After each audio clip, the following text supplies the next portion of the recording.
नमस्कार सभी को।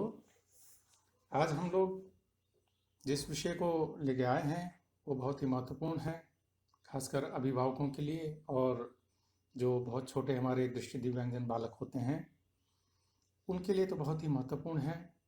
तो ये वीडियो उन दृष्टिबाधित बालकों के अभिभावकों और जूनियर क्लासेस के जो टीचर्स होते हैं उनके लिए बहुत महत्वपूर्ण है। साथ ही जो बीएड या एमएड तथा डीएड की ट्रेनिंग ले रहे हैं, प्रशिक्षण प्राप्त कर रहे हैं, उनके लिए भी बहुत महत्वपूर्ण है। तो आज हम लोग बात कर रहे हैं शरीर की छवि का दृष्टि दिव्यांगजन बालकों के जीवन पर उपयोगिता। नमस्कार, मेरा नाम देवीलाल है। मैं NIEPVD में मोबिलिटी इंस्ट्रक्टर हूँ।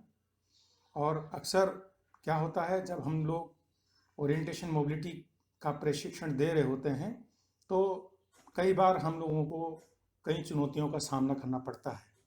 और उनमें से एक है, जो दृष्टि दिव्यांगजन बच्चे होते हैं उनको अपने शरीर की छवि और शरीर की जो अवधारणा है उनकी समझ में बहुत कमी होती है। और कभी कभी तो हम लोग देखते हैं कि जो सरल दिशा ज्ञान होता है, जैसे हम लोग उनको इंस्ट्रक्शन देते हैं दाईं ओर मुड़िए या बाएं ओर मुड़िए या पलटकर पीछे की तरफ जाओ, इस प्रकार के जो जुमले होते हैं वो इसको भी समझ नहीं पाते हैं।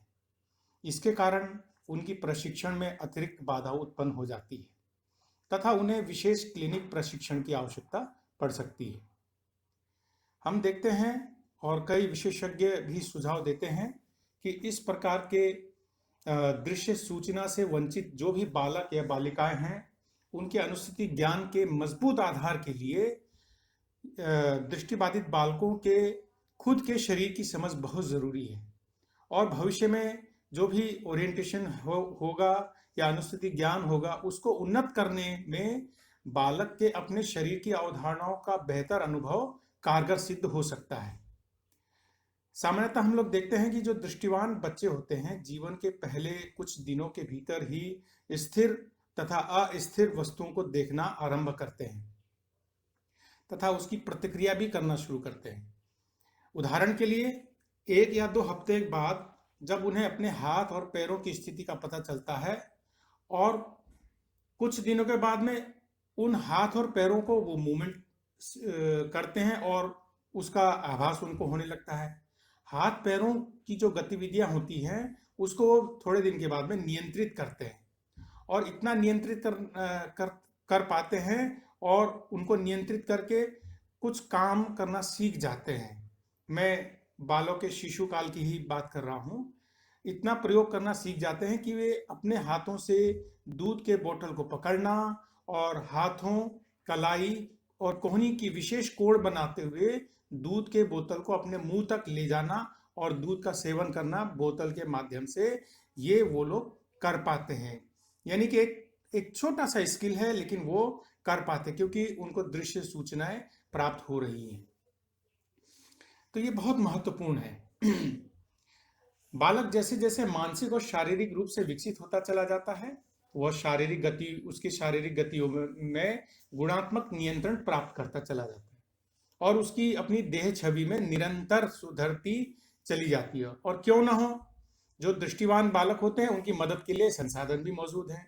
स्वयं को दर्पण में देखना, अपने संगी साथी के अंगों को निरीक्षण करना तथा उनके जैसे ही अपने आप को ढालना, उनके जैसे ही अपने आप को कार्य रूप देना, अपने भाई बहनों, अभिभावकों के चाल ढाल, भाव भंगिमाएं और विभिन्न कार्यों को निपटाने के लिए अलग अलग शारीरिक गतिविधियों से गुजरने के विज्ञान को वह जाने अनजाने अपने मस्तिष्क में स्थान देता है ताकि समय आने पर और आवश्यकता पड़ने पर उसका इस्तेमाल कर सके। चलना, झुकना, बैठना, रेंगना, दौड़ना, उछलना, चढ़ना, उतरना, लटकना, नृत्य करना, योग करना, एक्सरसाइज करना, व्यायाम करना इत्यादि इत्यादि क्रियाकलापों से उसकी अपनी बॉडी इमेज का निर्माण कार्य चल रहा होता है।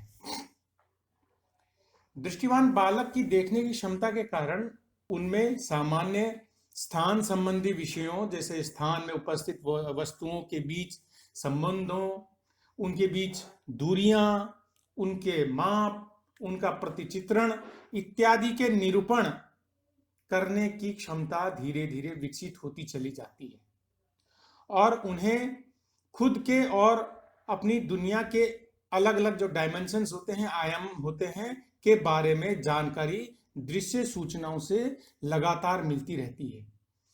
वे स्थान संबंधी विषयों को स्वतः ही नैसर्गिक रूप से व्यवस्थित कर सकते हैं।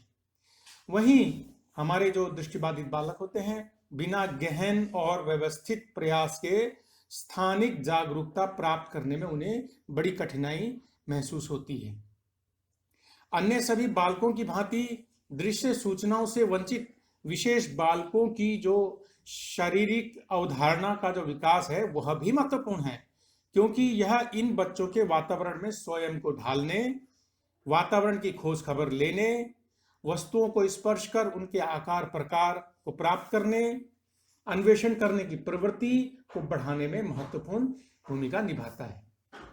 बालक अपने आसपास के वातावरण के प्रति जागरूक और आकर्षित हो जाता है और उसे इसके साथ अपने आप वातावरण से प्रत्यक्ष रूप से अनुभूति की प्राप्ति करता है। हाँ, यह बात दीगर है कि जो दृश्य हानि वाले बच्चे होते हैं, जो दृष्टिबाधित बच्चे होते हैं, उनमें कुशल स्थानिक रिसेप्टर्स का अभाव होता है। इसके लिए शिक्षक उन्हें महत्वपूर्ण स्थानिक अवधारणाओं और धारणा का प्राप्त करने के लिए सुनना यानी कि श्रवण, घ्राण यानी कि सूंघना, स्पर्शीय यानी कि टैक्टाइल और शेष इंद्रियों बाकी शेष दृष्टि का भरपूर उपयोग क्षतिपूर्ति की तरह, कंपनसेटरी स्किल की तरह अपनी शिक्षा रणनीति के रूप में कर सकता है। इससे दृष्टिबाधित बालकों में अवधारणा का विकास, कोटेशन में बोल रहा हूं, लगभग सामान्य, कोटेशन क्लोज, होने की संभावना बढ़ जाती है। जब बच्चे शरीर के विभिन्न भागों को पहचान करने में सक्षम होते हैं तो शरीर के अंगों के कार्य का वर्णन करना भी आसान हो जाता है।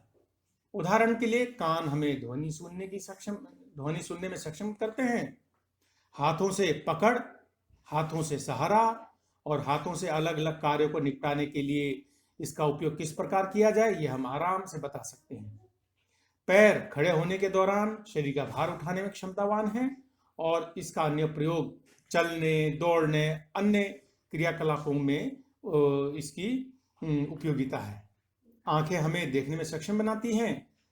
दांतों, जबड़ों, जीभ का उपयोग हम भोजन को चबाने के लिए करते हैं।